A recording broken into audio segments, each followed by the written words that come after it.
The city was alive, restless, and unpredictable, like a drumbeat that never stopped. At night, Lagos transformed into a living beast. Streetlights flickered like tired eyes. The wind carried the scent of roasted corn mixed with exhaust fumes, and every corner whispered a secret. The heartbeat of the city pulsed in horns, in footsteps, in hushed deals behind closed doors. It was under this restless sky that Ada lived, a young woman with fire in her eyes and dreams that kept her awake more than nightmares ever could. By day, she worked at a small supermarket, pressing tired smiles into every transaction. By night, she walked, through streets that most people avoided, through markets closing late, through alleys where shadows stretched too long. Walking gave her freedom. In a city that caged so many, Ada felt untouchable when the night wind hit her face. She loved the hum of electricity, the crackle of radios playing love songs on balconies, the laughter spilling from beer parlors. It was as though the city sang only for her. But the city has a way of luring you in, then reminding you who really owns the night.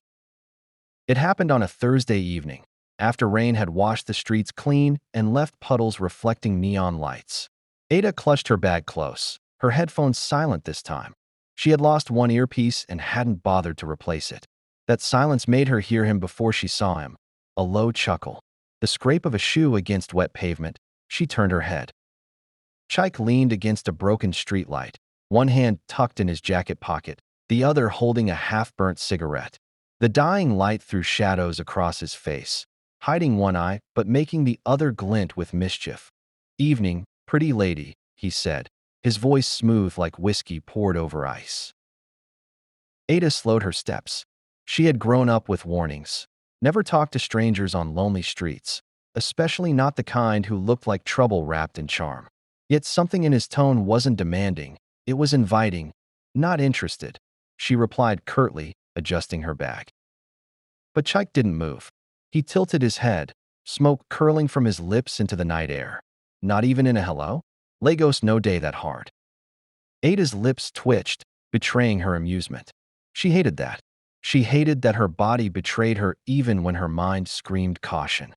Still, she walked past him, ignoring the magnetic pull of his presence. Then she heard footsteps, steady, deliberate, matching hers. "Are you following me?" she snapped, spinning around. Chike raised both hands as though surrendering.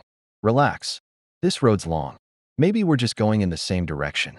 He smiled, and it wasn't the grin of a predator. It was the smile of a man who knew the city too well, who had danced with danger and lived to tell the story. Ada exhaled sharply and kept walking. She didn't know it yet, but that night had already changed her life. In the days that followed, she kept seeing him. At first, she thought it was coincidence. Chike by the market, buying oranges. Chike at the bus stop, nodding at her before climbing into a car that was too sleek, too polished for a man with no official job. And then one day, he spoke again. "You really don't smile enough." Ada rolled her eyes. "And you talk too much." He laughed. It was the kind of laugh that made you forget, even if briefly, that you were in the middle of a city that devoured the weak. That day, she allowed him to walk beside her. She told herself it was harmless, that she wasn't interested. But the city has a way of weaving fates together when you least expect it. Ada wasn't naive. She had grown up in a one-room apartment with her mother and younger sister, Aoife. Their father had died when she was 12, leaving debts and bitterness behind. Ada had been the strong one, taking jobs, skipping school sometimes to make ends meet. Her mother often warned her, "Men like quicksand, Ada. They pull you down before you even realize you're sinking." But Ada craved more than survival. She wanted to feel alive. She wanted to taste the city in ways beyond struggling for bus fare. And when Chike laughed, when his deep voice spilled promises like honey, she felt seen. Chike was an enigma. On some nights, he wore suits sharper than a politician's. On others, he blended into the crowd with jeans and a hoodie. Rumors clung to him like perfume. Some said he moved stolen goods. Others claimed he was a fixer for powerful men. None of it was confirmed. And when Ada asked him directly, he only smiled. "Business," he would say. "One last deal, and I'm done. Then it's just me and you." Those words wrapped around her heart like velvet chains. One night, Ada climbed into his car, a sleek black sedan that purred like a panther. As she adjusted her seat, her fingers brushed against cold metal under the dashboard. She pulled it out, her blood freezing, a gun. "Chike," her voice trembled. "What is this?" He snatched it away quickly, stuffing it back under the seat. His jaw tightened before softening into something like regret. "Protection. That's all. You don't understand how these streets work." Ada wanted to argue, but his hand found hers. Warm, steady, comforting. "You trust me, right?" he whispered. Her silence was her answer. Weeks melted into months. Their love burned fast and hot. Dinners in hidden clubs where music throbbed like a second heartbeat. Drives down Lecky Road at midnight, the lagoon shimmering like glass. Long kisses stolen under broken streetlights. But with each passing day, Ada noticed more shadows around him. Phone calls answered in hushed tones. Meetings that ended with clenched jaws and restless pacing. His eyes sometimes looked past her, as though haunted by ghosts she couldn't see. And then came the night he returned with blood on his shirt. The shirt was white once, crisp and clean. But that night, when Chike walked through the door, the front of it was smeared with red. The color spread like an accusation across his chest. Ada froze. Her heart slammed against her ribs so hard she thought it would shatter. "Chike, whose blood is that?" Her voice cracked on the question. He shut the door softly, too softly for a man who looked like he had wrestled death. His eyes avoided hers as he unbuttoned the ruined shirt. "It's not mine," he muttered. "That's not what I asked." Finally, his gaze met hers, sharp, dangerous, desperate. "Ada, you don't want to know. Trust me on this." She did trust him. That was the problem. She wanted to believe that the man who whispered promises in her ear wasn't the same man standing before her with blood dripping from his cuffs. But in Lagos, blood was never just blood. It was history. It was debt. It was danger. Whispers in the dark. The city noticed before she admitted it to herself. Even her sister Aoife noticed. One evening, Ada returned home late, cheeks flushed from a night drive, the scent of Chike's cologne still clinging to her. Aoife looked up from her textbooks. "Where do you go with him, Ada?" "Everyone says he's trouble." Ada forced a smile. "Everyone talks too much." Aoife frowned. "He's hiding something. You don't see it, but I do." "You think love will save him?" "Love doesn't save men like that." Ada's chest tightened. She wanted to lash out, to defend him. Instead, she walked into their shared room and shut the door harder than she meant to. Cunnel entered the picture like smoke, unnoticed at first, then impossible to ignore. He was Chike's right-hand man, always lurking nearby with a sly grin. Unlike Chike, Cunnel made no effort to charm Ada. He looked at her with something between amusement and hunger, as though she were a temporary distraction in Chike's chaotic world. "You're too fine to be waiting around like this," he said, swirling his drink lazily. Ada shifted uncomfortably. "Where's Chike?" His words stung, not because they surprised her, but because they echoed the thoughts she tried to silence. She stood to leave, but Cunnel's hand brushed her wrist. "Careful, Ada. Don't fall too deep. He's not who you think." That night, even after Chike drove her home and kissed her forehead tenderly, Cunnel's words lingered like smoke she couldn't wash away. Weeks later, Ada finally saw one of the men who pulled Chike's strings. It was at a hotel bar, dimly lit, filled with expensive colognes and fake laughter. Chike introduced him only as honorable, a man with a belly as round as his laughter and rings that glittered on every finger. Honorable barely looked at Ada. He only clapped Chike on the back, slid an envelope across the table, and said, "Make sure it's clean. No mistakes this time." Chike nodded, slipping the envelope into his jacket. Ada's stomach turned.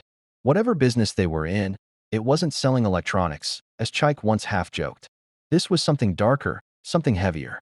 Later, in the car, she finally asked, "Who was that man? What did he mean by clean?" Chike gripped the steering wheel until his knuckles turned white. "Don't ask questions you don't want answers to." "Chike, I'm not stupid. If I'm part of your life, I deserve the truth."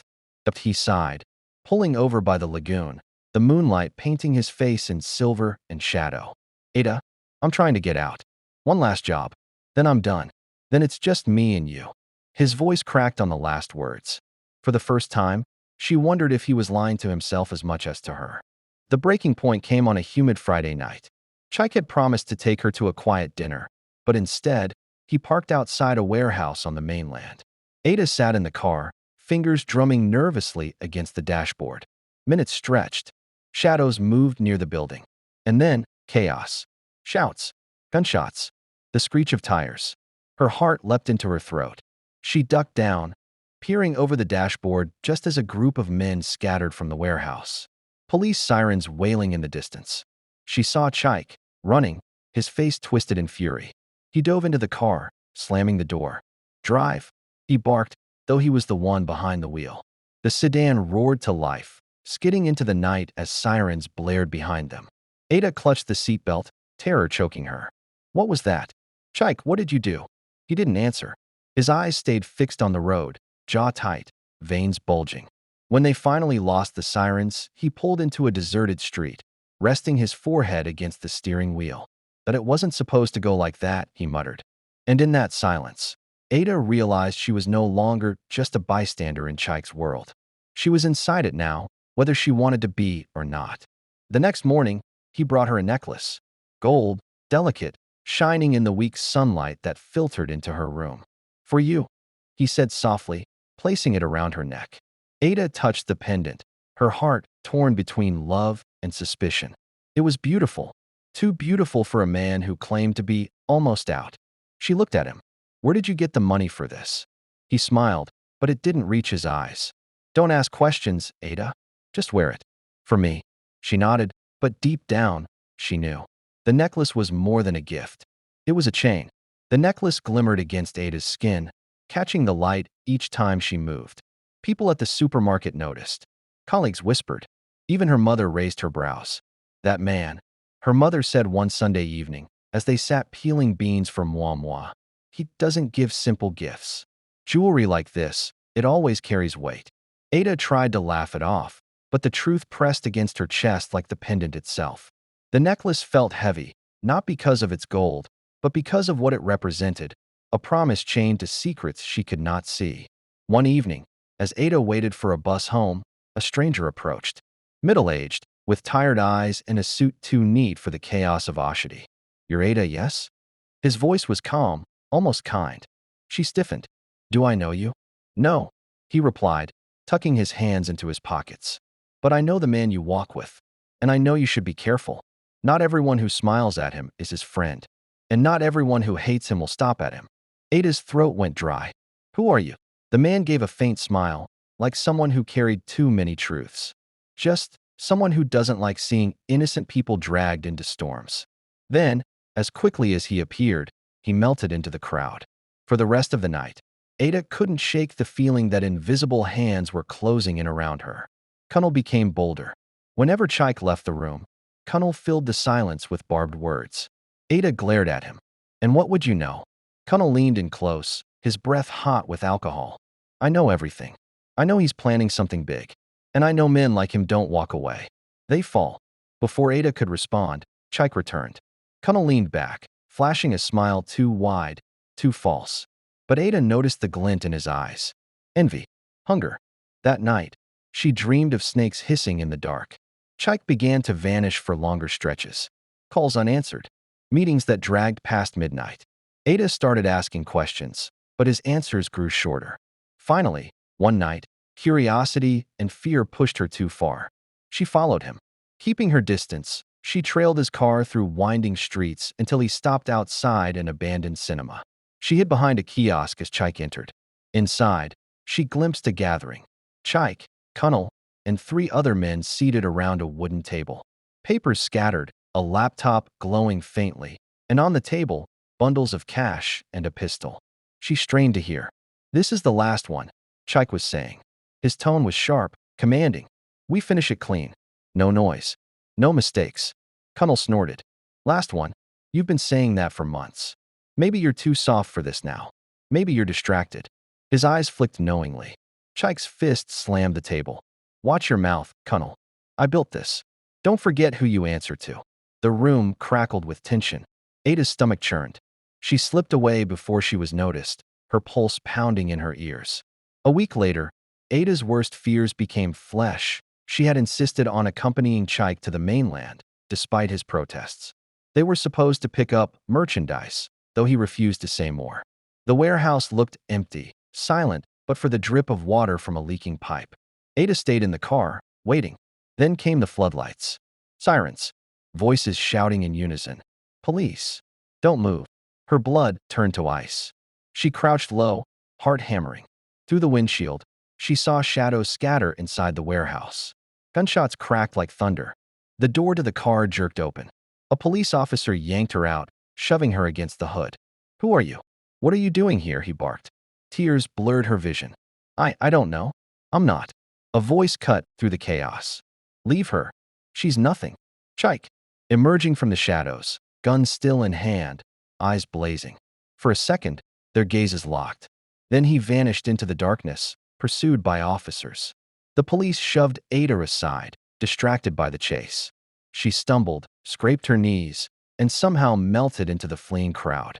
When she finally reached home that night, bloodied and shaking, she realized she was no longer a spectator.